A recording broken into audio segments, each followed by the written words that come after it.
اعوذ بالله من الشیطان الرجیم. پناه میبرم به خداوند از شیطانی رانده شده. بسم الله الرحمن الرحیم. به نام خداوند بی اندازه مهربان نهایت باره. والعادیات ضبحا فالموریات قدحا فالمغیرات صبحا فأثرن به نقعا فوسطن به جمعا. قسم به اسب‌های غازی که در حین تاختن جرقه های آتش می افروزند و باز به حمله برندگان صبحگاهی که از اثر تماس سم خیش به زمین و غبار یا جرقه آتش بالا می کنند و با آن در قعر اجتماع دشمن در می آیند. إن الإنسان لربه لكنود وإنه على ذلك لشهيد وإنه لحب الخير لشديد. بیگمان انسان بر پروردگار خود ناسپاس است و خود بر این گواه می باشد و بیگمان به ثروت علاقه شدیدی دارد. افلا يعلم اذا بعثر ما في القبور وحصل ما في الصدور إن ربهم بهم يومئذ لخبير. آیا نمی داند هنگامی که آنچه در گورستان است برانگیخته شود و آنچه در سینه هاست آشکار شود، بیگمان در آن روز پروردگارشان به اعمال ایشان کاملا آگاه است. اعوذ بالله من الشیطان الرجیم. پناه میبرم به خداوند از شیطانی رانده شده. بسم الله الرحمن الرحیم. به نام خداوند بی اندازه مهربان نهایت باره. القارعة ما القارعة وما أدراك ما القارعة. واقعی سخت کوبنده، آن واقعی سخت کوبنده چیست؟ و چی چیز تو را آگاه ساخت که آن واقعی سخت کوبنده چیست؟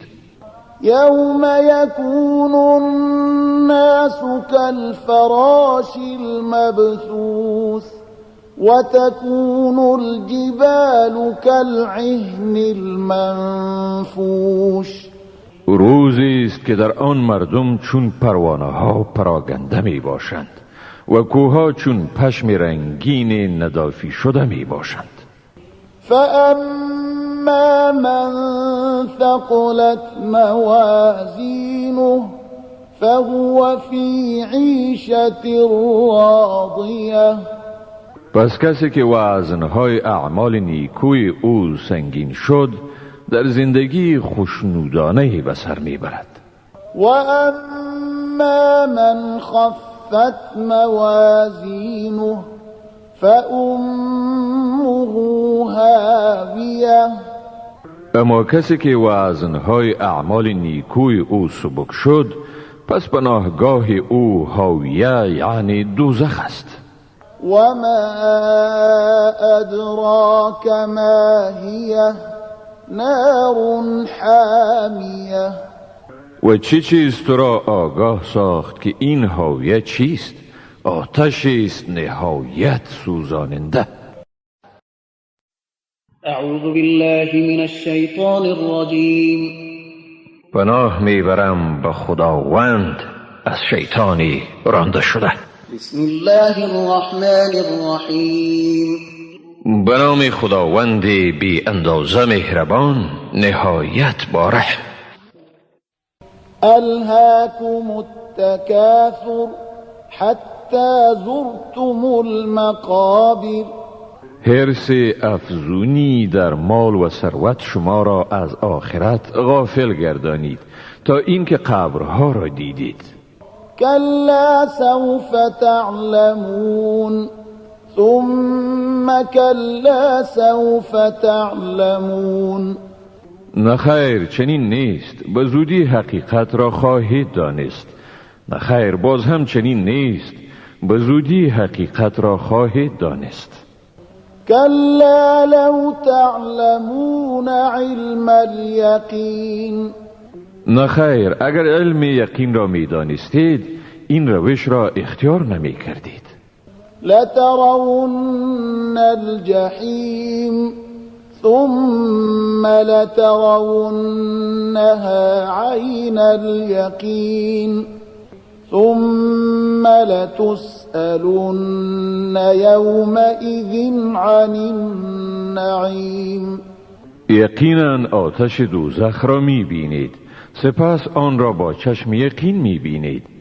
پس در آن روز درباره نعمت‌هایی که بر آن اتکا داشتید پرسیده خواهید شد. صدق الله العظیم. خداوند راستگوی بزرگ است.